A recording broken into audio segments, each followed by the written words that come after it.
I'm John Atack. And I'm Mark Laxer. And we're here to entertain you for the next however long. And we talked before about your marvelous Rama Trauma Trump, which I'm sure by now everybody watching has read at least twice and given to everybody. And it's very important that this book goes out. Firstly, because it's, 34 pages long? 32 pages, John. 32 pages. It's got even shorter since I last saw it. And even I managed, I actually, it came in my email and I had a look at the beginning of it and I read it all the way through. So, and it's fantastic. It's beautifully illustrated and it's a very significant statement about the culture in which we live, which is a cult culture, that reason and sense never having been particularly important to the human race, in my experience, seem to have gone down the drain. And there's a problem, which is that somehow people don't want to talk about it. They don't want to try and understand this. They want to throw brickbats at each other. I don't really know what a brickbat is, by the way, but they want to hurl invective at each other and talk about people being libtards. It's a bit taboo. Yeah. The topic. It's a taboo topic. It is. So, you know, people are all lined up and ready to fight, and intelligence, reason, and conversation aren't doing it. So what we do need is some humor. What we do need is something that shows the problem as it is. And I think this is an excellent graphic novel. And The Tale of a Cat, that always gets us more viewers, by the way. But I decided to share it for free because I just want to make it accessible. I mean, I write software to make money. Writing books is a great way to lose money. And so I might as well really go for it. So I do hope to help educate folks. And I think there is a bit of humor in it. And I think it's a kind of a dark humor. I think that's okay. I honestly feel that we're living in sort of a dark time, and a bit of humor, as you point out, is useful to combat some of the naughty things that are going on in the realm of steep hierarchy. I mean, something very strange happened in this country when King George I, bless him, became king. He didn't want to live here because he didn't like it, so he wanted to go and live in Hanover, which was where he was from. And so he created the first prime minister. We had a first prime minister. And they forgot to update the censorship laws. And so British satire, it was British by then. British satire was born. And you got Rowlandson and through to Hogarth and these wonderful people making the most obscene caricatures of by the time you get to George IV, Prinny, they're just fabulously rude, these things, because there was no censorship law anymore. And I think that there is a tremendous, I like gentle, pleasant humor, but I think when you come to politics, you need opposition and you need the harshest possible terms. You need to be able to lampoon people. You need to be able to expose people. And I think in the US, the media has gone soft. I think they've maybe got themselves caught up in the idea of fake news or something. So they're all trying to be very careful about what they're doing. And what is happening in the United States is ridiculous. It's scandalous what's happening. So many things that are not right. And that the wealthiest country in the world, its population are at war with one another. You know, it's almost like we've gone back to 1861 and we're going to have, the Rust Belt versus California. And there's a real split where people are not working together. And that has been inspired by politicians and by division. And I think personally that we should lampoon the lot of them. But Donald Trump is such an easy target, because he barely speaks English. And, he's so easily fooled, and he believes that having bankrupted 3 casinos makes him a brilliant negotiator, and having worked with the mafia on the Commodore and all of these wonderful things at the beginning of his career, makes him a brilliant negotiator. And as yet, we've teetered on the edge of nuclear war with North Korea for a little while, and that hasn't worked too well. We're now into this battle with China, which has been going on for a while. Let's face it, that Obama wasn't too clever with China either. And they've built up their military to the extent that now if things did, if there was a throwdown, things might go rather badly. So we're in a terrible situation, and it's important to discuss that. And I think that by showing the authoritarianism that's here, the kind of what was it Mary Trump said, that as soon as something passes my uncle's lips, it has become the truth as far as he is concerned. And we've got QAnon. I'm told there are 16 representatives standing who believe the QAnon myth, that he's somehow going to drain the swamp by sacking all of his own advisors, and even Steve Bannon's in trouble this week. Who would have thought it, So it's a really bad situation, and absolutely the best way to cure that is for people to read your book. Well, the thing is, John, it's a bad situation. I totally concur. That's not the scary bit. The scary bit is that there's a huge population within the United States of people who absolutely support the president, the current president, despite all that. And it's just that, to me, is suggests, as Mr. Trump himself said, I could go into Fifth Avenue and shoot somebody, and that wouldn't affect who would vote for me. And I think there's some truth to that. Well, let's face it, Dick Cheney did shoot somebody. You know what I mean? Well, the thing is, I think very often with autocratic leaders, they kind of, to me, this comes back to Shakespeare. There's always some type of, or any great literature, there's always some type of foreshadowing. And great minds or leaky minds or psychotic minds, they often share what is to be. And so I do think that Trump is sort of indicating what he will do. Some people just say, oh, he's just joking. I think it's all humor. Yeah, I think it's all a bit frightening for not just the people in the United States. I think it's a global problem, and the problem is not Donald Trump. The problem is that there is such a huge population of people who support him. And I'm not just talking about the Republican senators, and I'm certainly not talking about Mitt Romney, who, while I don't agree with many or most of his policies, but I do think that he's... say with Mitt Romney, before we go any further, that he said his favorite book is Battlefield Earth by L. Ron Hubbard. So, let's be a bit careful about. But yes, that he is one of the few people, McCain, who has some measure of backbone to stand up to this nonsense. And I come back in my mind to a book I read when I was a kid by John F. Kennedy called Profiles in Courage.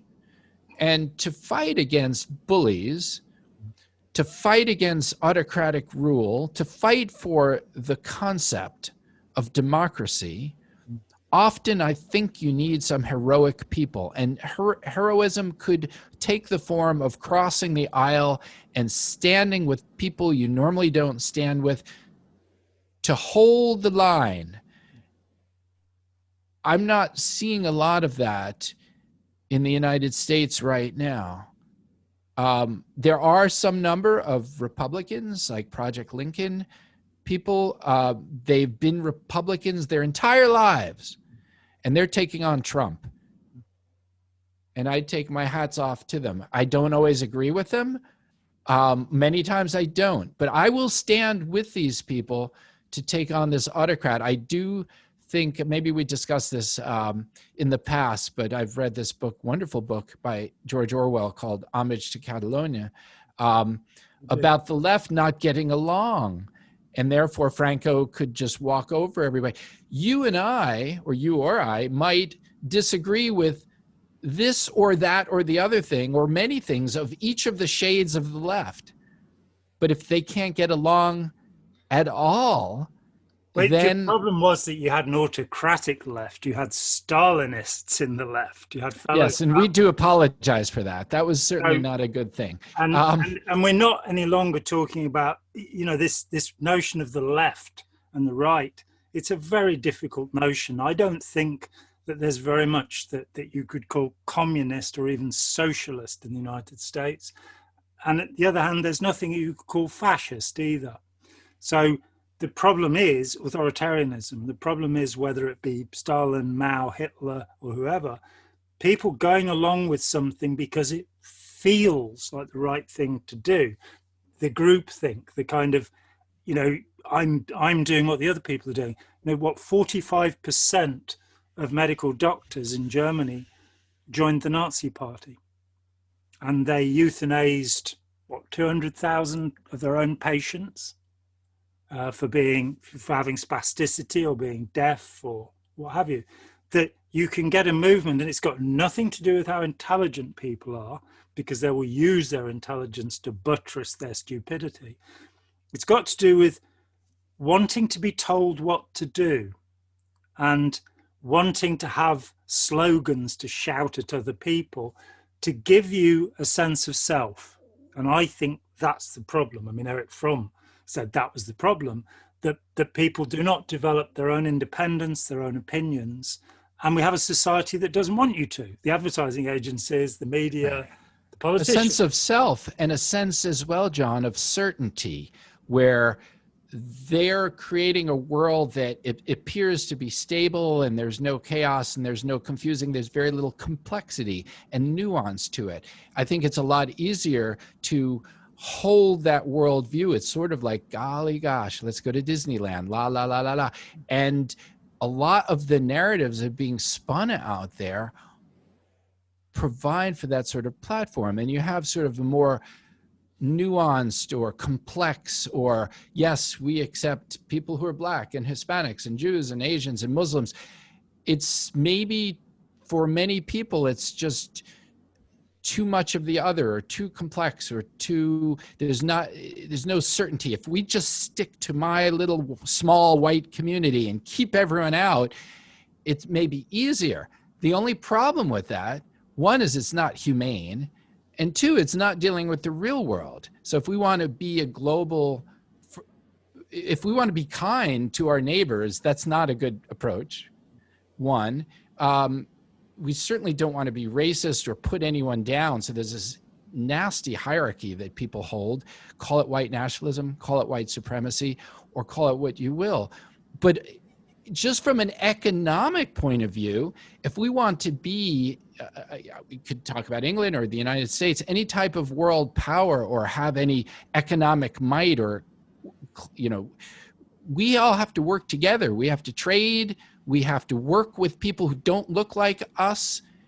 And that's where the wisdom is, in working with people who don't look and talk like us, and how narrow to have these blinders on and try to scare the rest of the world about diversity. And I mean, you use the word that's the key word for me is the word certainty, because William James, the great William James, talked about, he called it noesis because he was clever and used big words like that. I suppose it's not a very big word now, come to think about it. Noesis, it's not that big at all. However, what it means is being certain of something that you don't have evidence for. Mm-hmm. And we are, all of us, doing that. We have to do it. I always tell the same story. This born-again guy who spent 2 hours trying to convince me about Jesus and all of that. I was 17. And as he backed away from me, making sure I wasn't going to pounce on him and rip him to pieces or something, he said, I don't understand the Bible, but I know it's all true. It's that. Why do people know that the swamp is being drained? Why do people have this conviction? These same things have happened in the past in many countries as the modern idea of the nation came along from the 17th century onwards, this idea that rather than doing what the king says because otherwise he'll kill me, it's doing something because I believe in my nation. Now, that nation in the United States includes all of that diversity, all of those different people. The patriotism, of the Confederate, or the patriotism of the Yankee, the patriotism of the Democrat, the patriotism of the Republican, ceases to include the other people. And as Charlie Chaplin said when asked, he was a patriot of the whole world, because this is a system that if it doesn't work together, you can hang separately or, hang together or hang separately, as Benjamin Franklin supposedly said. And what we're doing, just looking at the global problems, if you look at what's happened in Siberia in the last few months, where you've got temperatures of 30 degrees Celsius, which is about 90, 80s, 90 degrees in Siberia, in the Arctic Circle. We are seeing masses of wildfires again in California. We saw the ones in Australia. We have a consensus among 98% of climate scientists, and no amount of scientists like that has ever agreed on anything before, that we need to deal with these problems, even if it's just a precautionary principle and not throwing a load of mercury into the sea and, clean up the air and treat the animals fair, as Captain Beefheart put it so long ago. We need to do these things. And the problem is this kind of endless building of wealth, while the US still has 25% of its people below the poverty line. We have 20% here. So you've got a country that's got all of these resources, but hasn't managed to create a community. It hasn't. It's got gated communities, where you can retreat to. I went to Bel Air when I was in the 80s, and we drew up the car, and this guy with a gun was there straight away. It's like, what are you doing here? I said, we're having a look. Move on. It's like, are you a cop? No. Well, go peddle your papers, mate, But Ronald Reagan lives around the corner. You can't come here. One of the things that shocked me about America, I come from a culture where you can tell by the way somebody speaks what their class is. If they talk like this, that they grew up with a lot of money and went to the school that Boris Johnson and David Cameron went to. They talk like me, they're middle class. And if they talk like this, then they come from Birmingham. In the US, you don't have that differentiation, but you do have the rich and the rest. And that kind of plutocracy, that rule by the rich, from George Washington onwards, I fear, has been the way that the US has been. And we need to, we talk about democracy, but we don't really mean it. We mean people who, it's like when John Kerry was standing for president, and to go into his marquee and talk to him, you had to pay $100,000 at the tent flap to be allowed in. And you're going, and Barack Obama, at least on his first day as president, tried to slow down the leak into lobbying. We live in a very tricky world. We live in a world where the majority of people, probably about 2/3 of people, just want to be told what to do. And about 1 or 2% of people want to tell us what to do. Those people are not good for us. We want to progress towards consensus, agreement, democracy, and everybody having enough, everybody being able to eat, not spreading diseases. It's like the idea that you can have some poor person come and, do your work in your house, and that they don't need any health care and they won't bring the diseases with them. It's a folly. You have to look after the whole human community if you're going to stop things like COVID-19. And I fear that the US, we've done very badly here because of incredible stupidity. That on February the 24th, it became clear that we needed to do something. And a month later, we did. In South Korea, the day after the first case was recorded from Wuhan, the government was in action. And they managed to do They managed to follow protocols that have actually been in existence since the late 1940s for all countries. The US didn't. We didn't. And, we are counting the cost. And there's going to be more of it. There is the fear that with that authoritarianism, this draining of the swamp, that Trump might, in another term, actually introduce martial law. Yes. I feel that that's coming, and I think that oh my gosh, there's And it so would many make Leonard problems. Cohen wrong. It would mean that democracy is not coming to the USA. We'd all hate to see that.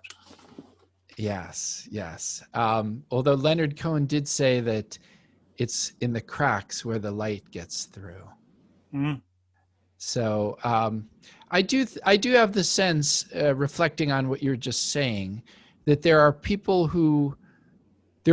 for whom there is their foundation is what is, and another group of people, their foundation is what they believe, what they dream, they wish for, they imagine. The lost golden age, make America great again, without telling us when it was actually great. Winston Churchill did it. He created this myth of a fair England, which had never existed. People were living in storytelling. It's the power of storytelling, and I think there's such a difference between the scientific method. What is that virus doing?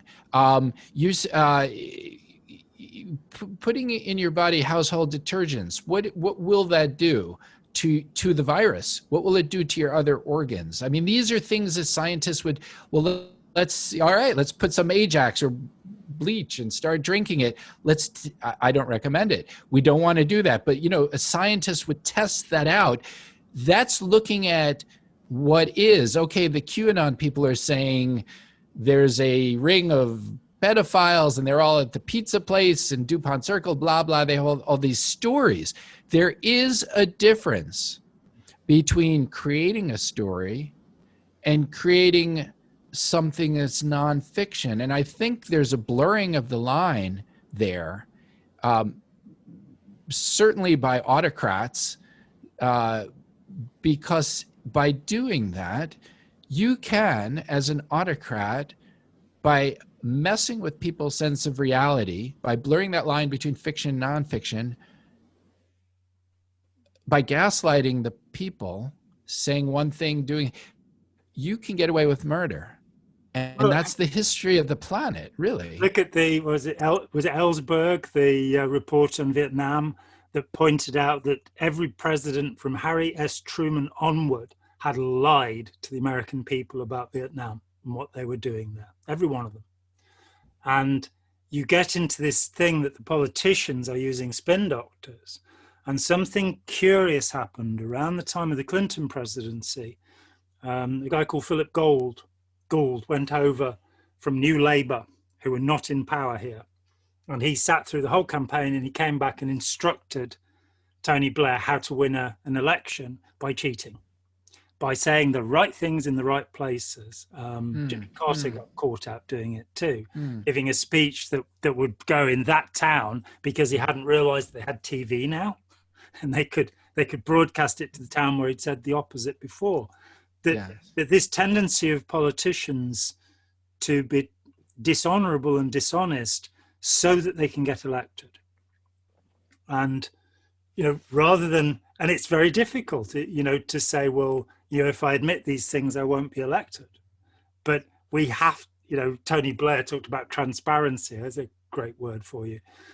That we have to move towards a culture of honesty, or we will continue to live in a culture of dishonesty. When you get to fake news, this fascinating concept that's been thrown around, you're going, well, propaganda's been with us since the Roman Catholic Church invented the term to indicate bringing people back to the true faith, the Department of Propaganda, a largely good word in Catholic countries for a long time there.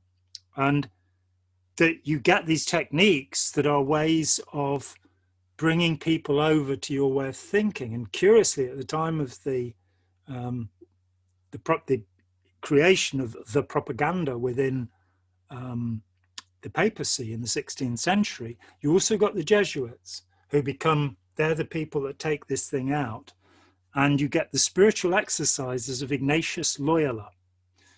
Somerset Maugham, the novelist, said they were the most effective form of brainwashing ever devised by man.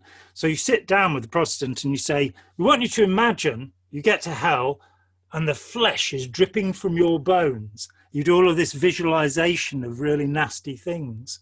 They're still used. It's a technology of the mind and spirit. That you can manipulate people into believing a different narrative, especially when you deal with a future narrative. So if you're a socialist or a communist, you have a future narrative that's a utopia for your grandchildren. Well, here we are, and those stories were being told in the 19th century. It hasn't arrived yet. If you're a believer in many religions, it will happen after you die, which is very convenient because you can't sue anybody for misrepresentation.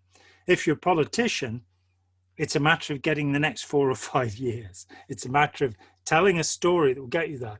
So what we're going to hear is the wall wasn't built because the Democrats blocked it, or I would have done it. I would have stopped the Muslims from doing anything at all, and look what they're doing, the terrible people. The excuse will always be the other side got in the way of me doing what I absolutely promised. We will build a wall. What I absolutely promised has been stopped. And those deceptions will continue.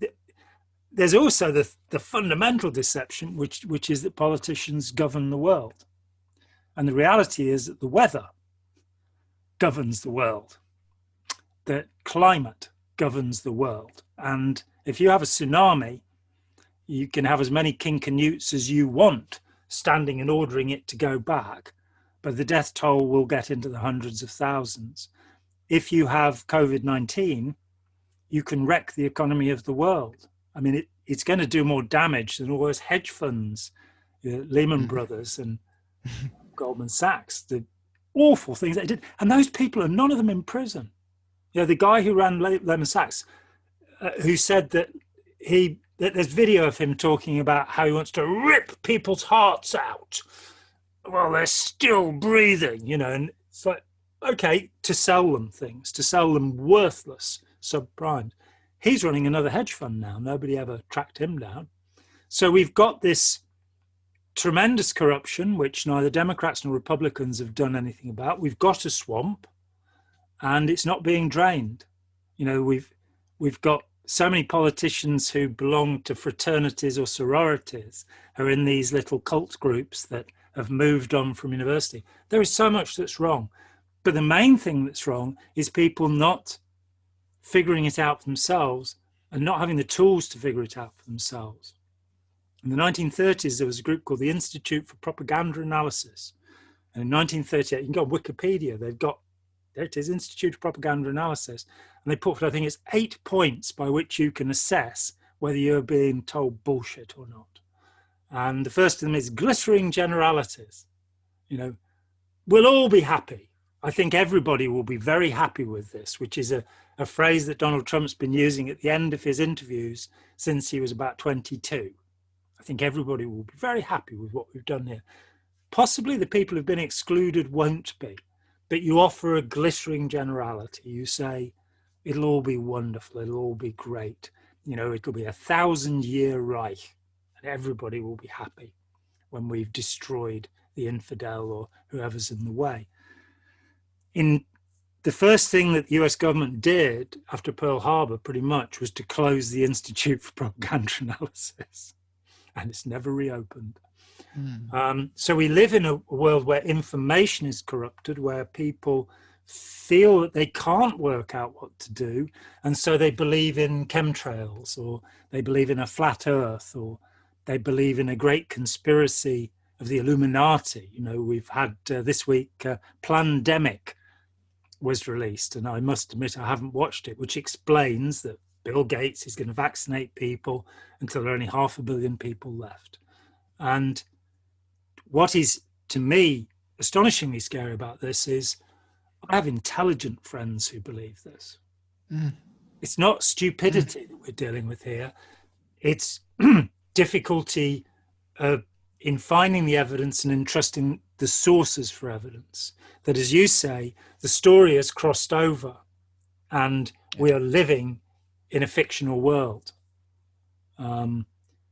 which is, the force, the dark side of the force and the light side of the force, which never was the case.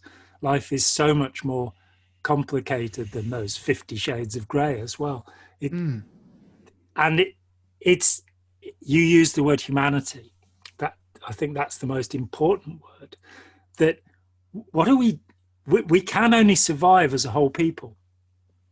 If we fight wars, we won't have our grandchildren won't have an environment. And if we keep fighting wars, but we're ecological, we keep using depleted uranium shells that we used in Iraq, or white phosphorus, where the Israeli Defense Force are still throwing at the Palestinians, despite it being against the biochemical warfare agreements. All of these despicable and disgusting things are going on under the name of nation, patriotism, doing what's right. But on the other hand, an enormous amount of people are now standing up. When the Iraq War was about to go on in 2002, over 1 million people demonstrated in London. We've only got 64 million people, so that's quite a lot. 80% of people in this country said, "Not in my name." Yes. Reaction in the US was very different. In fact, I was in the US when the first Iraq War was launched. I remember going into a shop to buy some cigarettes because I was a bad person then and used to smoke cigarettes. I'm a good person now and I don't.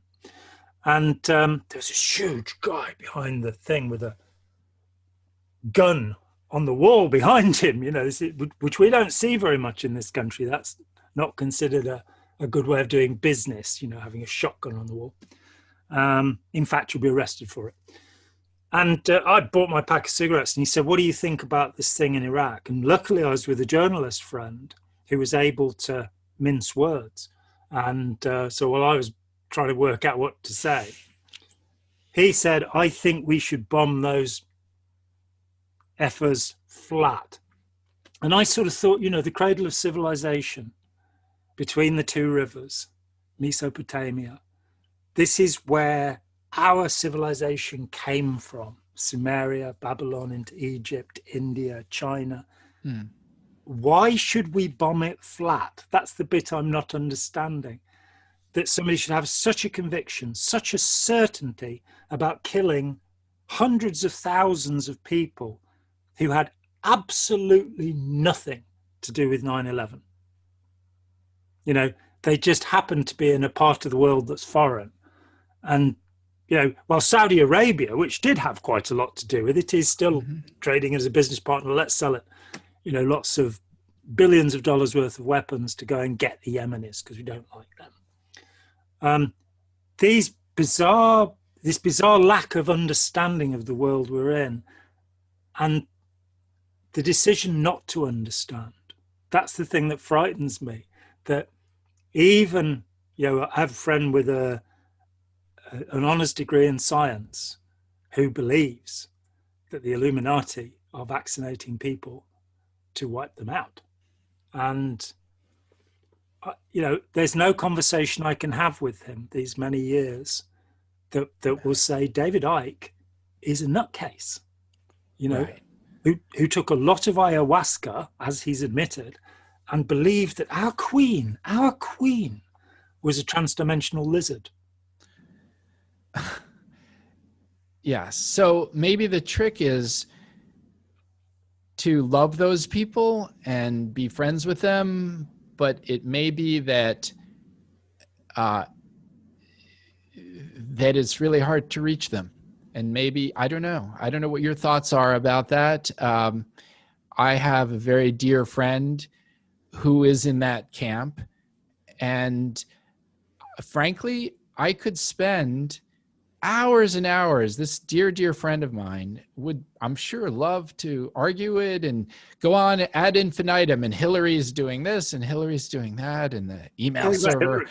Yeah, and the God. thing is, I thought, well, I could spend my time. This has nothing to do with my friendship for this person. I dearly love this No, of person course not. and their family, and it's always better, I feel, to see that person in person and go for a walk with them or go camping.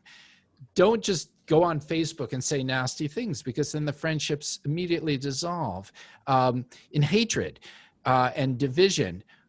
But I do feel that it's super important to reach out to these people, but maybe in a sense not, because maybe my time is better spent, is aside from the friendship, maybe my time, John, is best not spent trying to argue things about a lizard and the queen is a lizard, and things that are just so, I can't disprove that Barack Obama is actually a chicken with a big nose and ears that go out 40,000 feet, and is actually, the earwax is actually destroying the fabric of European society. The reality is I can't really disprove that. How could I prove it? How can you disprove God? How can you prove God? There's all sorts of weird things that people would say. I feel, John, that my time is best spent with people who might have more of an open mind, like, gosh, let's go back to some of the things you've been saying. Someone was saying, well, gosh, Mark, or hey, John, I'm not sure, where should I get, do you have any suggestions about where I can get my sources of data? Because Fox is saying this and that. Rush Somebody Limbaugh. Listen to Rush Limbaugh.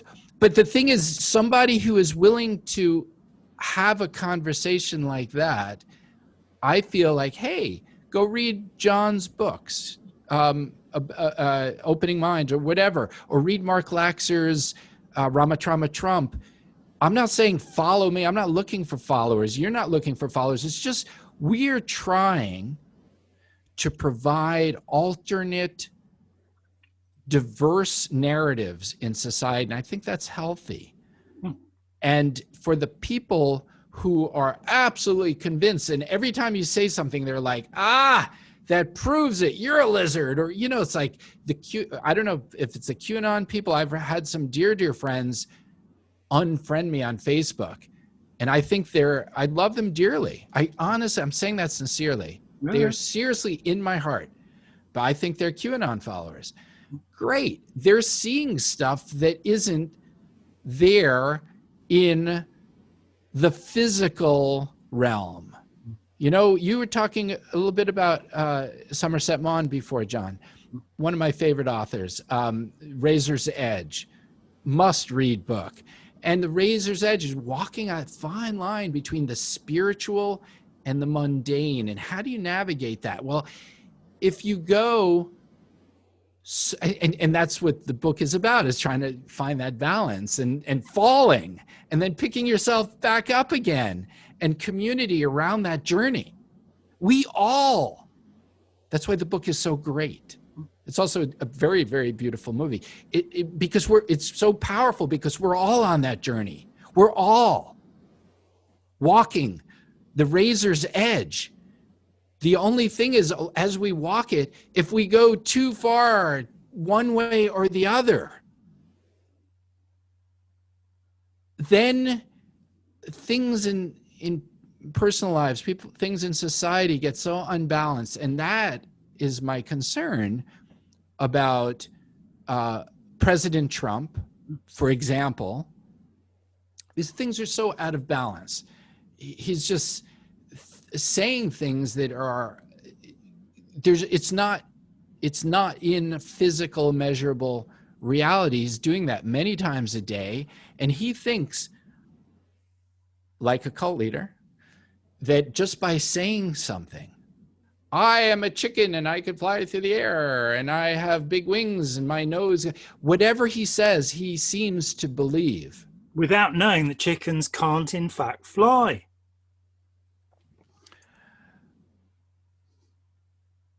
So sad, isn't it? You're not trying to feather that over, are you? Or you're trying to wing it? I'm sorry, I'm being silly. So I'm just saying that I am okay with a discussion with you or with anyone else about, oh, those Democrats or Boris Johnson did this and the Democrats or the United States is too far right wing, and it's a discussion to have, or the monetary system in the United States. It is not fair. Let's have that discussion. What I'm talking about today is not that. It's something that is so far beyond left versus right, or this is something that is on the edge and leading to a dictatorship. That to me is different. It's qualitatively different. That's why I'm pushing this book. That's why I'm giving my book away for free, because what's happening right now in the United States, John, is different than George W. Bush, who I largely didn't agree with, but he roughly believed in the U.S. Constitution. And he had Dick Cheney, his hand up him to run him, so he didn't have to worry about him. We had the wonderful, honourable Dick. But I was not, and I am not a great fan of of Vice President Cheney. But that's a discussion that we could have. What's happening now is not on that frame. It's not on that dimension. It's not on that level. Not even the same as Richard Nixon, who had, despite the fact that he broke the law and lied and lied and lied and hid things, he still had a sense. Forget what he said. Internally, inside of of President Nixon, the man had some sense of morality, of right and wrong. I'm not so sure if you're a Cambodian or Laotian, you'd agree with that. But knowing what a cluster bomb unit is, and that children were targeted by what he was doing, I'm not sure that Richard Milhouse Nixon had any morality at all. So let's not get into that one. Hunter S. Thompson had promised that he would, because he despised Nixon so much, he would be a chapter in all of his books about Nixon. So in Better Than Sex, his book about the Clinton election, there's a chapter about Nixon. And then when he heard that George W. Bush had been elected, he said, "Where's Nixon when you need him?" So that it's getting progressively worse. Nixon was a politician. I think the thing is, I agree with you. I can remember in the 80s people talking about globalization and how the world was going to be one big market and all of this, and China was going to become a democracy. It was going to become a democracy. And I remember saying to them, and they talk about evolution. It was like there was this natural process through which China would eventually, by adopting capitalism, become, well, guess what? China's still a fascist country. It is. We thought when the wall came down that Russia, could get things going. But unfortunately, Gorbachev had made a terrible mistake. He was the head of the Soviet Union and it didn't exist anymore. And we got Yeltsin, and monetarism was used to destroy the country's wealth, to give it to a few plutocrats. So oligarchs, as they call them now. What's happened in the world that has not progressed further towards democracy as we thought it would? Well, I didn't, because I wasn't born, but in 1945 onwards, the thought was, and America was the great benefactor of the world. The Marshall Plan, there is no doubt about it, that it was America that sought to put the world back together. Unfortunately, because Britain had a socialist government, it wasn't included in the plans. And so you got this crazy imbalance in the world that has actually allowed right-wing dictatorships, actual dictatorships, to stay in place and proliferate. And the problem is, yes, that if the United States goes that way, now it's still not necessarily on the cards. I would say that political thinking goes this way. You have people who will always vote Democrat. You have people who will always vote Republican. They're not the people you're talking to. The people you're talking to are the floating voters. They're the people in between. Unfortunately, with your electoral college system, which belongs somewhere back in the Middle Ages, you can actually vote in a president who has 2 million less votes than the other contender. That's not democracy. And no, it's not. And the fact that no government has done anything to change that since, says something really strange about politicians and their ethics, I believe. So, but in that system, we now know what there are 2 states that are really relevant in the electoral college system, and it was 78,000 votes in those 2 states that swung the vote that got Trump in. They're both, it's Rust Belt stuff. Those people don't have jobs, despite all of the promises that Trump made. The beautiful clean coal is still in the beautiful clean ground. It hasn't been dug out. The wall has not been built. Things have not been done. What's more, and perhaps for me scariest of all, Russia's been given power in the Middle East by failing. Well, while we were throwing up, was it 130 troops?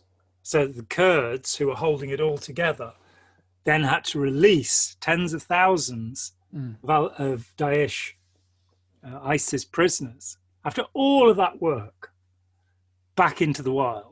So the whole problem was created by this one man deciding he was going to withdraw 130 troops, which meant that the Turks could then shell the Kurds. The understanding of politics there is lamentable. Those 130 troops, or 180, whatever it was, they weren't coming home to America. They were just being reposted in the Middle East. It was a farce. And the problem is that history has politics like that in every generation.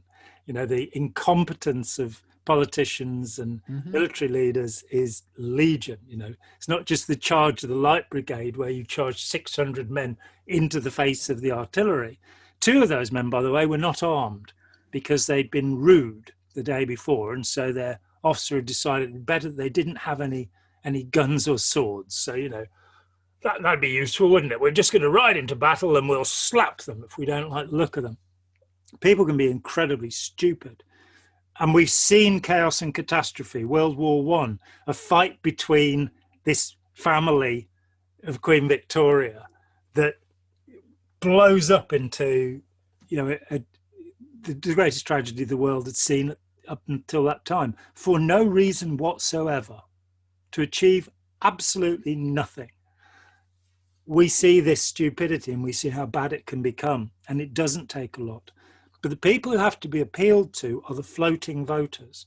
They're the people who, this got so cynical after the new Labour government had declared war in Iraq. They knew they were unpopular and they were about to lose the election. So what they did was they got their focus groups, which are mainly 35-year-old women. They're the people who might change their minds. And they found out what aggrieved them the most. And what aggrieved them the most was that people put their garbage bins out on the street overnight, blocking the pavements, and they didn't take them in. So a week before the election, they brought in a law that said you had to put your garbage thing out after 7 a.m. and take it back in.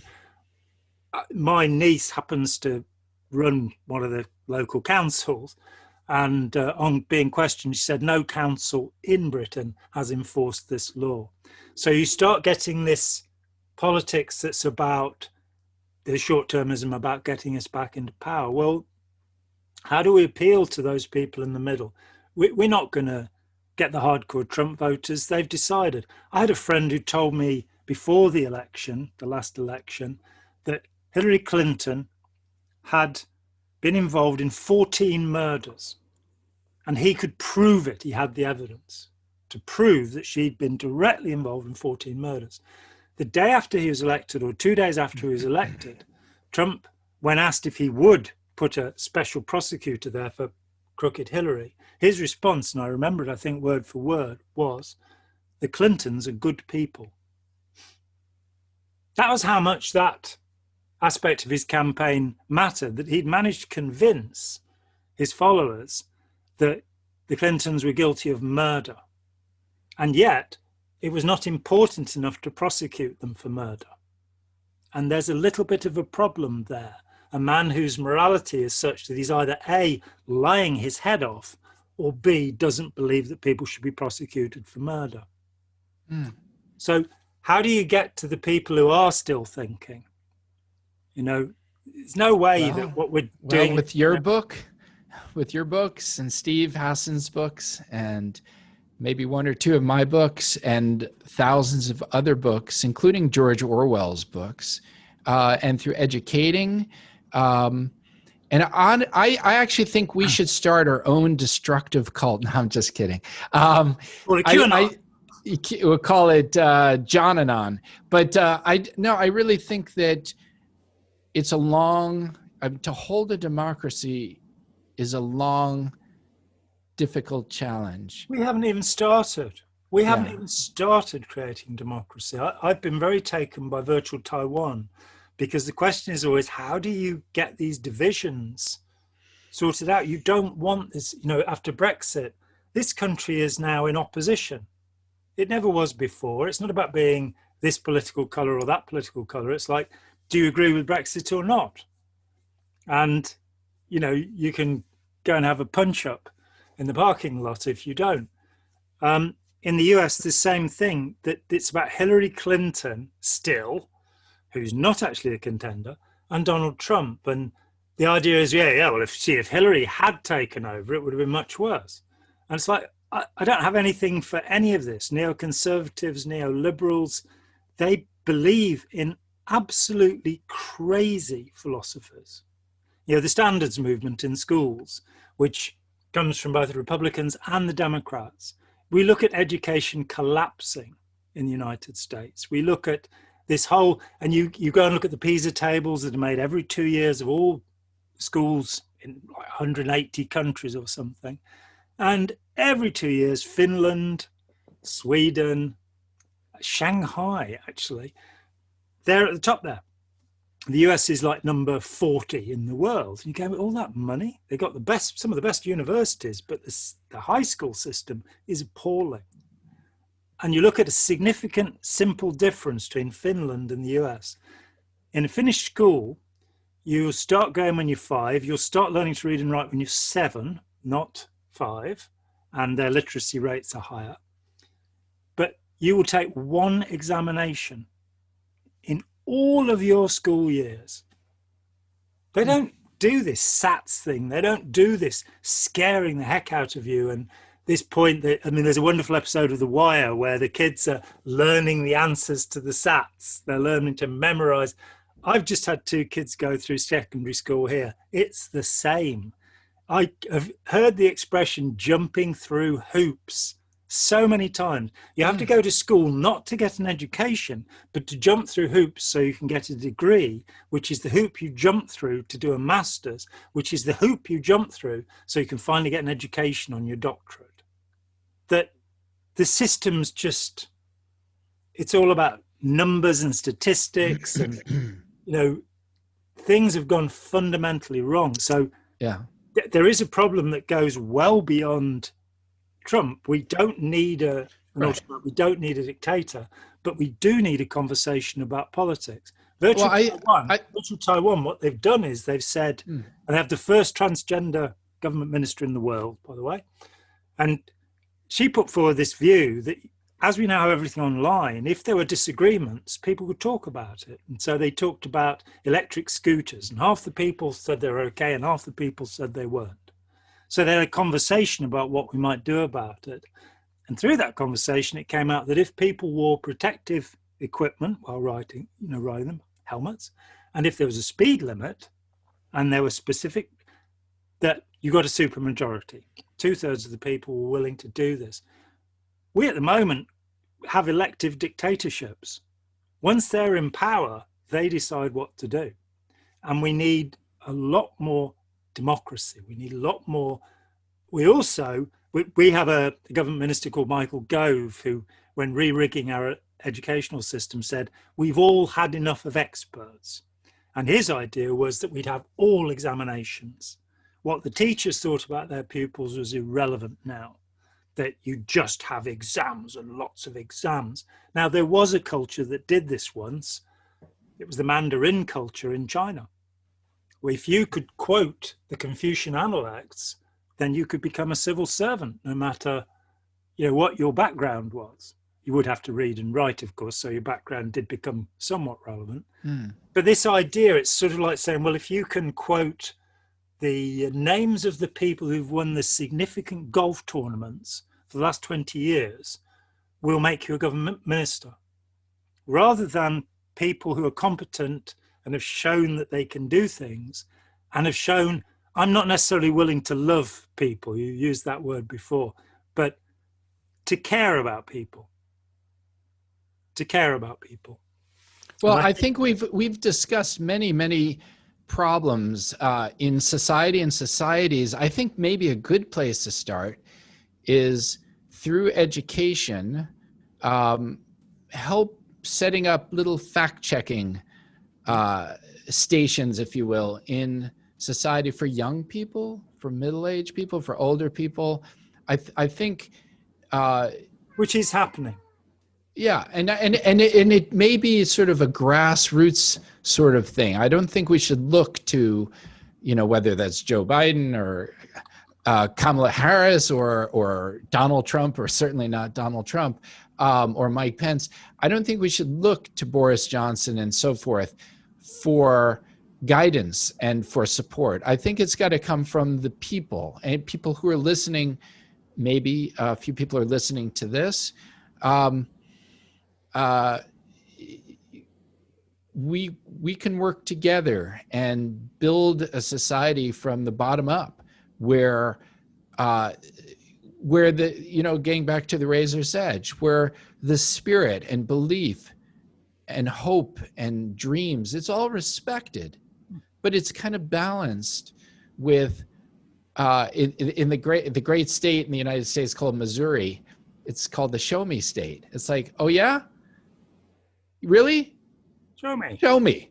Let's see that. It doesn't mean out of disrespect, but like, and Mr. Trump was interviewed not so long ago by a guy from Axios. I forget his name, but it was a brilliant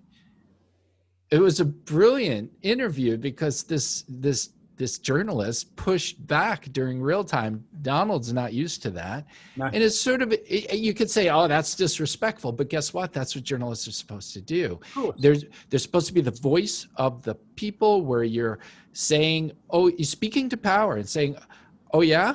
Well, let's say I write a book, and Mark Laxer, I write a book and I claim certain things. Then you, John, should come to me and say, hey, Laxer, chapter 3, page, whatever. Too many chickens. Yeah, you keep talking about these 400-foot chickens. We all know, Mr. Laxer, that they're 500 feet. So what, show me. And the heartland of the United States, I bicycle there. These are wonderful people. They have big hearts. You bicycle, you have something, people go out of their way to help you. These are not evil, mean, horrible people. I know these people. They're part of my community. And these are the people who are sort of like, oh yeah? You're selling me a tractor? It does this and this? Prove it. Let's show me. And so I would humbly put out to mid-America and elsewhere, it's like, let's use these same American values. They're also British values. It's not just America, but this part, speaking to my country people. Human values. It's like, we as individuals are leading the government. It's not, the president's not the leader. We, the people, are the power. And we have the right to say, not necessarily in a mean, horrible way, but like, okay, so you think there's a pedophile ring under a pizza shop in DuPont Circle or whatever that QAnon and have a look. Let's go have a look. Is this dear people, could it be that some guy is making this shit up? Excuse my language. I will. Just this once, but don't do it again. Don't do it again. So anyway, that's what I so much enjoy talking with you, John. I feel that to kind of encapsulate our discussion, again, you have pointed out, I pointed out a few things. You've pointed out many things that are wrong with the democratic process, quote unquote, with the United States, with England, with Turkey, with Syria, and with, you know, taking on Iraq. And you've mentioned some political things. You talked about the Lehman Brothers. You talked about this and that. A lot of things I agree with. Some things I should probably research because I don't know. I don't know some of these things. So I can't vouch for everything you say. You can't vouch for everything I say. We can agree that there's a lot of problems.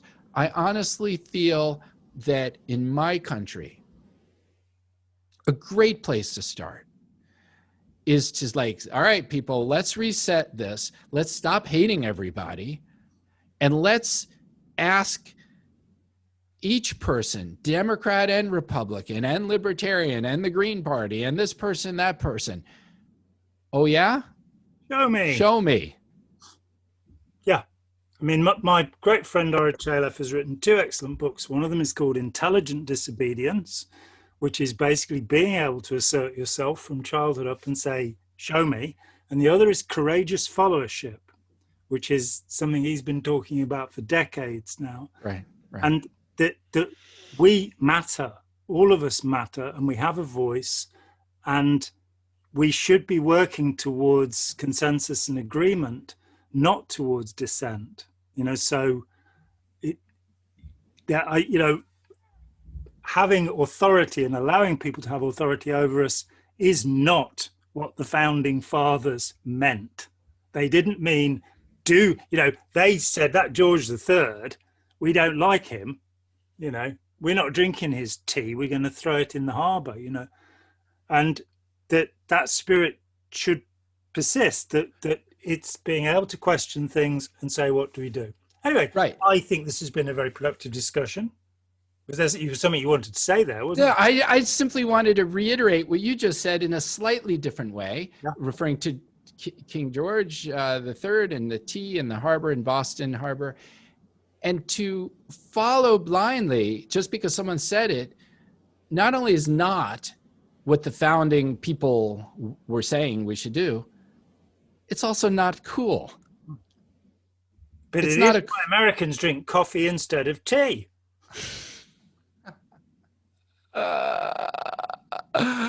Oh, I've got some tea stories for you in my many visits over to the other side of the puddle. We'll do that in our next conversation. We'll do that next time, and I very much look forward to it. I think that you're a deep thinker. I think you've got a lot of interesting things to say. I have a lot of words. My problem, unlike you, is I don't know which order to put them in. Which order to put them in is, Yoda. 800 years old I am. I cannot speak yet. You seek Yoda. Here's Yoda right here. That's what happens when the Muppets take over the world. Really? It's been great talking with you, Mark. We will talk again in a few weeks' time, I hope. And I very much look forward to that, John. There will be a link to Rama Trauma Trump, and anybody who's watching this, it's free and it's brilliant. So get it. You know, it's and spread it. Spread it all around. You know, make sure that other people have the benefits of this wonderful graphic novel. So I have been John Atack. My guest is Mark Laxer, and we will see you again, hopefully, if you're good. And thanks so much for watching. Cheers, bye. Hi, John here. Thanks for watching. We'd appreciate it very much if you would click like, as well as subscribe, and click the bell for notifications. Every dollar helps, and we welcome new patrons on Patreon, or you can make a one-off payment with any currency through PayPal. Thanks so much.